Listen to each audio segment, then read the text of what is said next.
Real Estate Coaching Radio, starring award-winning real estate coaches and #1 international best-selling authors, Tim and Julie Harris.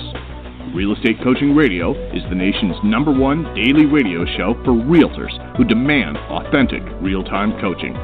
Get ready for fluff-free, unfiltered, full-strength honesty about what's truly working to get you into action, helping others, and making money now in today's real estate market. Now to our hosts, Tim and Julie Harris. Welcome back to Real Estate Coaching Radio, and as always, thank you for spending the half hour with us today. We really certainly appreciate it. I know I'm sounding a little bit like Fred Rogers today. I'm in between cups of coffee, so the new cup of coffee will kick in just a second. So, in the meantime, Julie and I are finishing off.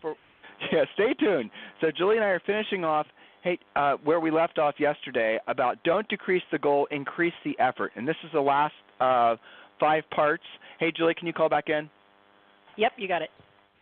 Okay, this is the last of 5 parts. And so on this, what we're going to do is we're going to be drilling down and doing our best to make this, what we presented to you over the last 4 shows, a little bit more practical and tactical.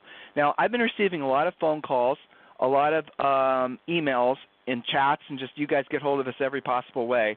And one of the constant recurring themes I'm hearing from a lot of people are they're just feeling a little bit uncertain about the market. We had a call yesterday with our HCCAs, their Harris Certified Coaches, and if you're interested in becoming a Harris Certified Coach, remember just email me directly, tim@timandjulieharris.com, and in the subject line put HCCA. So what they're experiencing and what everyone's experiencing is a lot of uncertainty about what the spring market's going to be like. And Julie and I have been doing our best to be as direct as we possibly can without coming off as jerks for the last year and a half, telling you exactly that this market correction was going to happen. A lot of people are shell-shocked still from the last housing downturn that happened, basically in 2007. So essentially 12 years ago-ish, a lot of people were taken completely by surprise, and many people have never completely come back. Even if they've came back financially, they never came back emotionally and psychologically. It reminds me actually, Julie's dearly departed grandma, whose actual birth name was Minnie, and she used to collect things. She used to collect, like I remember going over to her house, and she'd have these massive balls of rubber bands because she would just not throw anything out. Well, that's because she lived through the Depression. And there's a lot of you guys who are essentially still suffering the psychological impact of the Great Recession. Well, let's be honest, that was for many of you it was a real true depression, and that it was devastating to your personal and business lives. Now, why did Julie and I pick up why would we start talking about this before everybody else was talking about it? Why did we start talking about the inevitable downturn in the housing market 18 to 24 months ago, and why were we so aggressive about it? There's no logical reason if you think from our perspective, because the truth is, guys, it actually is counterproductive to us selling coaching. So we actually did what we thought was right for you guys, despite what was best for us. And I want you to read into what I just said. The reason that the industry on a whole does not deliver the information to you that we do, the reason especially anyone that's trying to sell you anything, coaches, people trying to sell you leads and CRMs and marketing, all this other stuff, the reason that they'll never tell you what we tell you is because it's more difficult to sell things to people in general when they're not feeling optimistic. And I'm telling you guys this because I need you to be smart entrepreneurs and business people and not be seduced by the easy button as we enter into this market, because it's going to become noticeably different for many of you in 2019 and 2020 and probably 2022 and 23 as well. Here is my point. We wanted to tell you what we saw was going to happen so you could be prepared, because we saw it as our moral and ethical obligation, even if it was not the best business move for us. We could have sold more coaching contracts over the last couple of years had we just basically been, spouting rainbows and unicorns. But we wanted to tell you the truth so you didn't suffer like so many other people did back during the great housing crash in 2006, 7, and 8. If you didn't live through that, everyone on this call lived through it, on the show lived through it, but how many of you were actually selling real estate then? Probably 30%. Of you were selling real estate then. So you really have no clue what it was like to actually have to be in the market back during that time period. You don't have any idea. You think you know, but trust me when I tell you, you don't know. So we know the devastation that frankly, that can occur to people's personal economies, to their personal lives. And we're not going to get into the weeds and the types of things that we saw happen to people, but I will leave it at this. It was our obligation to do whatever it took to save as many of you as possible from your own natural tendency to be complacent and, let's be honest, lazy, even if we are completely going against the tides, which we did. Now here's what happened.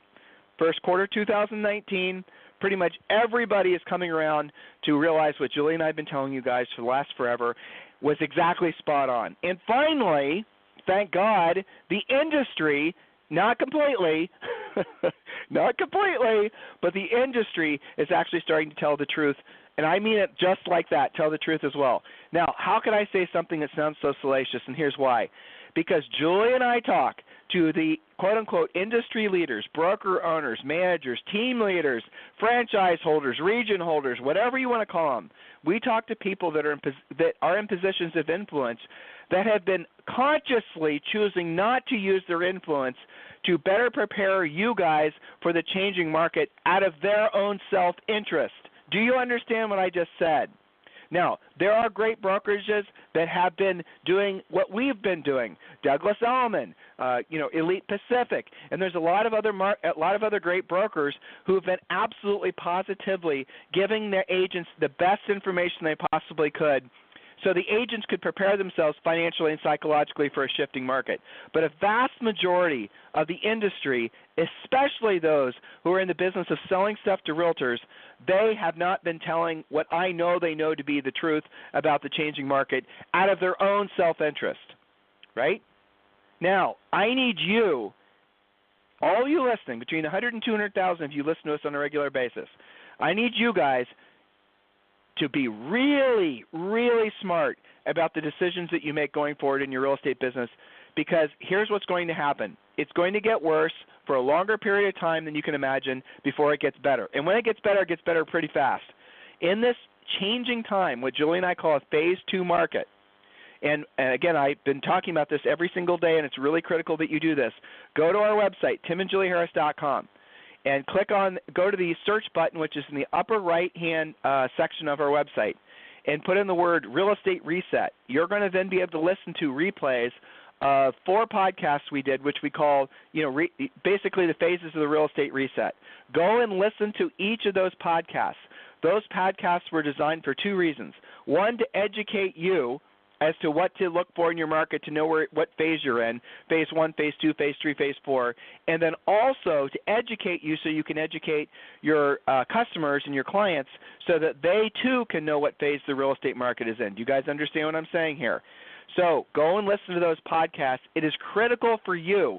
If you will not just want to survive in this changing market but thrive in this changing market, it's critical that you accept the fact that in all reality, everything that you were using and doing to generate and maintain business in the past seller's market will be completely useless or mostly useless as we switch into this new market. All the rules change in a market like this. Don't wait to find out what I'm telling you is true. Be proactive and learn what is necessary so you guys can get way ahead of the curve and you can embrace this new market. Because here's the thing. There is an increased need for real estate professionals in a market like this. There is more demand for real estate professionals in a market like this. When it's a seller's market, all the little Weasley companies that try to disintermediate or remove realtors from the center of the transaction, they can flourish because sellers know that the house sells itself for the most part, right? In a market like this where it takes real skill to get a house sold, where it essentially takes a professional to get the house sold, sellers do not risk with the Weasley companies. They're going to go with the people who they perceive to be the professionals in the marketplace. It does not take that much learning to be someone who can be of service to sellers in this marketplace. But here's the good news. Your competition, many of the people who have been top producers in your marketplace, will fall by the wayside. Why? Because they're not going to take the time to learn the skills necessary, because they have arrogance or ignorance. They're going to just assume what they already know is going to work in this new market, and it never does. And you can start eating their lunch. That's the reason that Julie and I said 2019 is the year of the expired listing, because all the agents out there, a vast majority of them have been taking listings, do not know how to take listings in a changing market where the prices are falling, where the sellers are going to become more particular. They do not know how to compete. You need to learn how to thrive in this market, and when you do, you will be so amazed with how much opportunity comes to you. Because what happens in a market like this is, sellers become more selective, and we teach you basically how to basically be the seller, be the agent that the seller needs in a market like this, because we're going to teach you all the different, how to price, how to lower prices, how to get the listing the first time, how to deal with sellers that are maybe potentially upside down like a short sale, all these other pieces and parts to real estate transactions that you don't have to deal with as much in a seller's market. That's what you need to learn now, and frankly, about 10 or 15 things in addition to that are really critical. When you do, your world shifts. And here's the good news, the really, really, really good news. Not only are sellers going to be less likely to consider doing business with one of the hanky-janky companies that have crept up, you can call them commission cutters or all these other type things. Not only are they going to become more selective on the agents that they hire, they're going to become more selective on the brokerages that they hire, but here's the really great part. There's more demand, as I said, for agents with skill sets like you will have, and once you have those skill sets, you will literally be able to pick and choose the sellers you're going to be able to do business with. And then I want you to become particular of the sellers you do business with, so you can just focus on the sellers that are most motivated. Julie, does that make sense? It absolutely does, and it's not just because we're reporting all of the changes, although we ought to count some week how many actual phone calls between you and I to actual agents, our boots on the ground troops out there buying and selling with people. It's, hundreds at least between us and all the coaches. So it's not just us, but I came across an article this morning in Bloomberg that's headline is this: U.S. recession risk hits 6-year high amid trade war and shutdown. And they went into a lot of charts and graphs and things that Bloomberg likes to do. But we are seeing more reporting on this. And certainly the most salient for all of you guys is the price reduction conversations that we're having. I told you on my premier coaching call yesterday, we had 2 short sale questions that came up. So things are definitely changing. It's funny that you mentioned my grandma, Minnie. That's very interesting and strange, one of those moments, because I wanted to share a story on this podcast. It's in the tail end of our notes that we've been going through this week. About Minnie? Don't decrease the goal, increase the effort. This story that I'm about to read, which will only take a couple minutes and then we'll talk about it, was one of her favorite stories. She had several books, and, she was like really into this particular story, so that's just kind of odd that you mentioned it. Anyway, I clipped this from a fun website. You Julie, probably know. Julie? Yes. It's not odd. We've been married for almost 30 years. You and I share a brain. We have a shared brain. We've become like the Borg from Star Trek. It is. I know. It's just funny how it manifests sometimes. So, story. Here's what's really funny. Honestly, during markets like this, I always think about your grandma, because she always used to tell us stories about the recession or about the depression. The always actual think depression, about people. not our recession, yes. but the actual real deal. Yeah. Yes. Yeah, so she's kind of like my go-to in my mind for my internal coaching when it comes to, trying times like what we're going to be entering into. Anyway, go ahead. Sorry. It did stay with her. You were talking about the rubber bands. I remember she used to wash out Ziploc bags so she could reuse them. All kinds of things. She used to tell us a story when we were kids. She told a story about how the devaluation of money, that people used to bring shopping carts full of dollar bills just to buy a loaf of bread, that it was that bad. I mean, that stuff sticks with you, obviously, and lots more stories like that. So this particular summation of, and this story is about exploring Antarctica, okay? And what it's really about is perseverance and being consistent. And this is republished many, many different places, but I happened to clip it off of a fun site called The Art of Manliness. So it's also, by the way, in the front of many business journals as an example story. So here it goes. It's nicknamed the 20-mile march. That's what the story is called. And it's about the accumulation effect. In 1910, 2 explorers began their quests to become the first men ever to set foot upon the southernmost point on Earth. It was the, quote, heroic age of Antarctic exploration, and the South Pole represented one of the last unexplored areas on Earth. Robert Falcon Scott, that's one Grandma used to have books about, hoped to claim the bottom of the world for England, and Roald Amundsen wished to plant the Norwegian flag there on behalf of his countrymen. So they were going out at the same time. Now, despite their common goal, the two adventurers' approach to their expeditions were quite different, as were the end results. Amundsen reached the South Pole first and returned home on a trip that was relatively smooth and straightforward. Scott arrived at 90 degrees south only to experience the crushing disappointment of seeing one of Amundsen's flags flapping in the wind. He would never make it back. He and his 4 companions died of starvation, exhaustion, and exposure as they attempted to make the 700-mile return trip to their base camp. I can't imagine walking 700 miles, much less at the South Pole, but okay. I'm pretty sure we did it this week in Orangetheory. Well, that's true. Good point. Some have painted the differences between the men and their respective expeditions too simplistically. Amundsen as the brilliant leader and Scott as an utterly incompetent boob. But in truth, both men had strengths and flaws, and both men made mistakes. And there's much merit in the struggle, even if it ends in tragedy. And you can certainly admire Scott's courage and character and his stoicism as he faces death. So again, lots of writing on this. But the outcome of any endeavor is decided by the weights of a scale. On one side lies fate, risk, circumstance, and on the other, preparations and tactics and your heart. The adventurer cannot know exactly how much will be loaded on the luck side of the scale when he sets out, but he can overload the other side as much as possible in hopes of tipping the chance in his favor. This is what Amundsen did, and how he did it reveals a lot of strikingly clear insights into how you can reach your goals. So that was that piece, and I now have to quickly look up.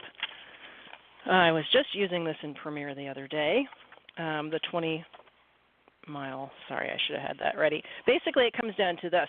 Here it is. Both teams would be traveling the same distance as each other through extremely harsh weather conditions. Each team took a different approach. Okay, so here's the different approaches. Scott's team would walk as far as possible on the good weather days and then rest up on the bad days to conserve energy. This should put light bulbs off in our listeners' brains. That's working when you feel like working when conditions are right, isn't it? Well, conversely, Amundsen's team adhered to a strict regimen of consistent progress by walking 20 miles a day, every day, no matter what the weather. While on good days, Amundsen's team was very capable of walking further, he was adamant that they would walk no more than 20 miles each day to conserve their energy. Of course, he was the team that won, is the moral of the story. Okay? So he did what they didn't want to do when they didn't want to do it extremely consistently and stuck to a specific path. Remember the word focus, follow one course until successful. That's what he did. He won. Not only did he get there first, but he also made it back alive. So that's my cautionary tale. Do with that what you will, real estate brains. Yes. Mrs. Harris, you better save all of that, because that we can reuse a billion times. That was fantastic. Yep. So string all those things together and make sure you save that. That'd be fantastic for live events. Cool? Right, you got it. And it's relatively short and digestible. You know, I think I like it because it paints a picture, right? It already pretty much sucks what they're doing, right? I mean, what's a warm day in Antarctica? It can't be really that balmy. So it's already not going to be that pleasant. How do you go about conquering that? And, you know, I like these two different approaches. Both of them seem pretty logical, but the consistent one won. So I want to talk with you, Julie. I think we're done with your notes, right? And so the time remaining, one of the questions I get all the time, and you hear this in different iterations, is people don't feel motivated. And I know that that's there's $1 billion and billions of dollars that are sold. Chairman Carl Sagan there, billions and billions of dollars in stuff that's sold to agents and people in general who are lacking motivation. And I think that a lot of the stuff that's out there about motivation is just nothing other than mental masturbation, basically. It's just feel-good, woo-woo stuff, and it's not practical and tactical enough. And that's the reason agents will go from I think they listen to us, not just for motivate. We don't intentionally try to motivate people, but they say that they walk away after listening to us feeling motivated. And I need all of you guys to realize what the difference is, because you can manifest this within yourself. Motivation is not some elusive thing that comes and goes. The problem is motivation is an emotion. It's like passion. And a lot of you think that you can't be successful unless you have passion for whatever it is that you're supposed to be doing. A lot of you use that as your excuse, and you need to be very plain and very practical and tactical when you're thinking this through. So, like, this is where I have a picture of Julie's grandma named Minnie. And by the way, this is the ironic part of Minnie. Minnie was really, really short, but how they knew she'd be really, really short when she was born, to name her Minnie is beyond me. That's kind of funny. But in any event, 4'9". her That's birthday, pretty tiny. Julie, do you think if they'd named her, Stretch or some, a tall name, do you think she would have been taller? I think so. I think they gave her a short name, and basically her body only grew to a certain. Exactly.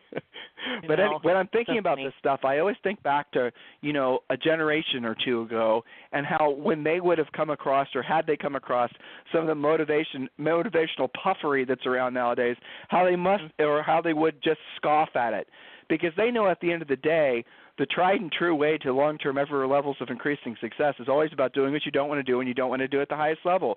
There are no shortcuts. But it started, guys. This is part of our new book, but I'll just kind of go back to stay focused on the point. When you're looking for motivation, you have to realize that all motivation is going to come on the other side of action. It's not going to come on the other side of a bunch of thinking. It's not going to come on the other – and going to a seminar or watching a video is not action. That's just more of the same. Real, true, ever-increasing levels of motivation, the actual feeling of motivation comes and goes. The action that leads towards the goal cannot be tied to the emotion. And you all need to realize that the longer you believe that you can't be successful unless you have passion for something, unless you're feeling motivated, the longer you believe that's true, I will not be successful today, I don't feel motivated. That's just a bullshit excuse. That's really at the end of the day what it is. Think about the example Julie gave you, the story about the Antarctica thing.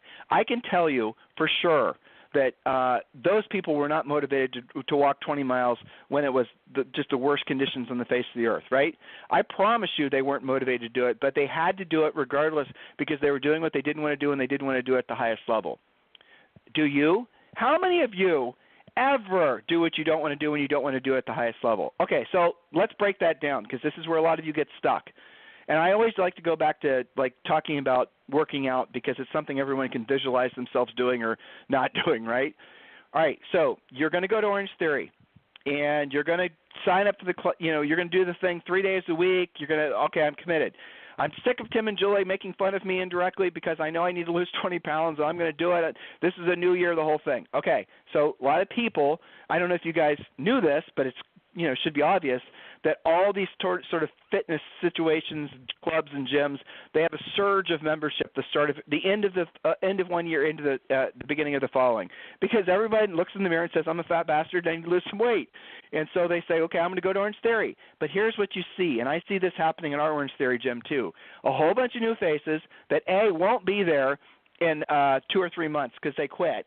But B, when they're there, they're really not putting in any effort. They're not even sweating. They just show up and they don't hardly do anything. And that goes back to the doing what you don't want to do, which in this example is going to Orangetheory. When you don't want to do it, which if you're anything like me or Julie, it's pretty much all the time. We never want to go to Orangetheory. But then the last part that most of you leave off you forget or you just haven't accepted yet is at the highest level. Okay, let's go back to the people walking in Antarctica. You could not half-ass walking 20 miles in sub-zero temperatures.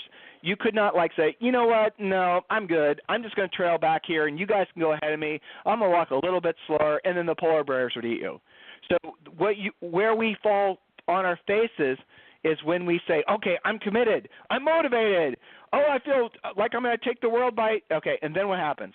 I don't feel like it, man. I'm just out. I don't feel like it. I don't feel good. I'm going to cruise around on Facebook. I'm going to put up some Instagram videos. I'm going to send some emails, and I'm going to call it a day. Oh, didn't make any money. Months wrote, and then you have the worst year ever. That's what happened to many of you last year. Were you paying attention? How long have you been listening to us as we told you all the passive stuff doesn't work in a changing market? Many of you are just now taking seriously what we said and just now realizing that you need to realize that proactive lead generation is the only way to go, supplemented or reinforced by the passive stuff. All of you guys try to do the passive stuff because it's easier. because there's no chance of ever hearing the words no. But as long as you're not hearing the word no at least 5 times a day, you're not doing your job. I'm going to go back to this. This is one of the bedrocks of our coaching program. Do what you don't want to do when you don't want to do it at the highest level. All right, let's make this practical towards real estate. And again, I hope what you're realizing is I'm not talking about mindset. I'm not talking about jumping around on your desk. I'm not talking about building dream boards. I'm not talking about walking on hot coals.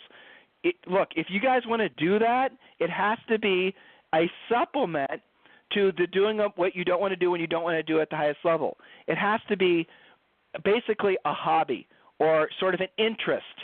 Maybe this is you want to go to Tony Robbins and walk on coals, and you do that after you've earned the right to do it because of the fact that you've taken 10 listings, because you're earning money, because you're doing what you don't want to do when you don't want to do it at the highest level. Don't believe that short-term motivation is what you truly need. What you truly need is to accept the fact that ever-increasing levels of success comes on the other side of sucking it up, buttercup, and doing what you don't want to do when you don't want to do it at the highest level. That's just the truth. So in your real estate business, here's a fun question we always like to ask. What are the things that get you paid? You know what they are. It's lead generation, it's pre-qualifying, lead follow-up, presenting, and closing. Those 5 things fundamentally. Okay? Those 5 things get you paid. But specifically, and I said this a second ago, how often are you putting yourself in a position to hear the word no? That would be, if you had a listing, how often are you asking for price reductions? If you don't have any listings and you're living in fear of learning how to be a listing agent, it's because you're living in fear of having the sense of rejection, hearing no. Look at all the things that you are holding yourself back from actually learning and mastering because of your fear of hearing the word no. Have you ever consciously thought about that? Why are you attracted to somebody who's going to tell you could build your business around marketing? Why is it that you're attracted to somebody who lies to you and tells you can build your business around social networking? Why? Because you're trying to avoid hearing the word no. You are always going to be struggling month to month, having really crappy cash flow, if any cash flow at all, as long as you're doing things passively in your business. That's the truth. You're always going to be struggling and wondering why you're struggling if you only work when you feel, quote, unquote, motivated. The true professional does not wait for an emotion before they take action, because here's the secret. And it shouldn't be a secret because you all know this intuitively. Your emotions will follow your actions. I'll go back to Orangetheory. I literally never want to go, but we go 4 days of the week. Thank God we don't have to go today because this is our day off. We made it. But yes, we made it. Julie and I went 4 days. So that's how we feel. So here's what happens. Julie and I start on the treadmill. The treadmill is for a half hour. I never feel like being on the treadmill. I do not want to be on the treadmill. I hate the treadmill. The treadmill hates me. It hates me even more than the rower does.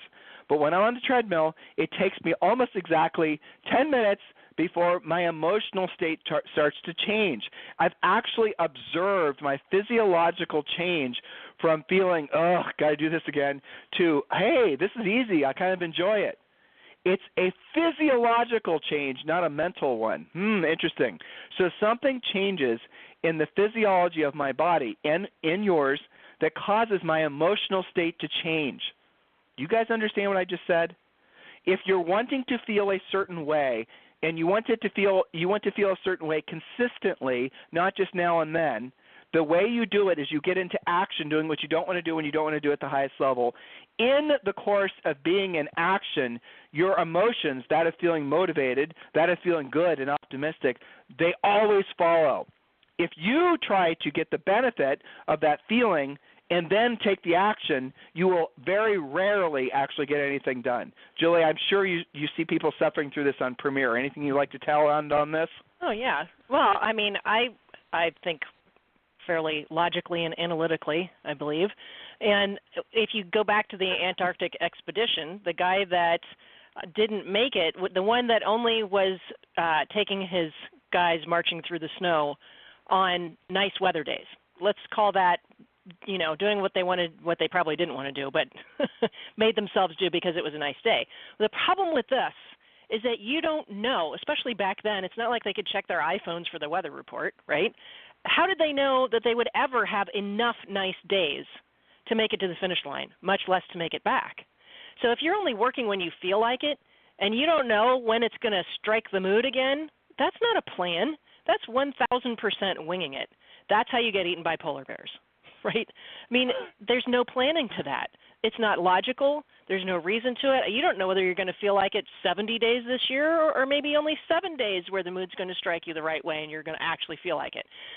Lots of things, in work, you're never going to feel like doing. I don't know a single person that pops out of bed going, all right, it's time to do my lead follow-up. It's time to go door knock a for sale by owner. I can't wait to talk to that probate lead. That's not normal. You're never going to feel like it. That's why it's called work. Okay? Vacation is what you feel like, but that's the reward for doing the things that you never want to do when you don't want to do them, but also doing them at a really high level. Both guys showed up to try and get to the South Pole. They showed up. Okay, that's that first step. Do what you don't want to do when you don't want to do it. Okay, when you don't want to do it, it's that at the highest level that's starting to matter more and more. See, when the market is super hot and houses sell themselves, having to do your job at the highest level is not as much of a necessity because the market smooths all that over, doesn't it? You can get away with more. You can get away with slightly inaccurate pricing. You can get away with taking too long on your lead follow-up because they'll hunt you down and say, this is a house I want to see. But when things get a little bit tough, the doing it at the highest level can mean the difference between meeting or exceeding your goals this year or, becoming a real estate statistic, which really I don't think any of our podcast listeners or coaching clients should ever be allowed to do under our watch. They shouldn't. But, some of them will ignore us. I got to get to them. I have to get to a coaching call, and so do you. So listen, guys, here's your homework. Number one, if you've not listened to the Reset podcast, go do so. Number two, a lot of you are in desperate need of a free coaching call. Just go to freecoachingcallsforagents.com, freecoachingcallsforagents.com. And then I want you to download Real Estate Treasure Map. If you've not completed your 2019 business plan yet, honestly, you're behind. You need to catch up. Just download Real Estate Treasure Map. That is your 2019 fill-in-the-blank business plan. Get that done. And also Think and Grow Rich for Real Estate, which is a great book that will help you focus your mind on, all the good stuff. Anyway, download those two books. Listen to them. Read them. And if you need Julie and I for anything, it's Tim at timandjulieharris.com or Julie at timandjulieharris.com. Have a fantastic day. We'll talk to you on the show tomorrow. This program has been a presentation by Tim and Julie Harris, Real Estate Coaching. For more information on our real estate coaching and training programs, visit our website at timandjulieharris.com. Remember to tune in weekdays at noon for upcoming shows. And until next time, thank you for listening to Real Estate Coaching Radio with Tim and Julie Harris.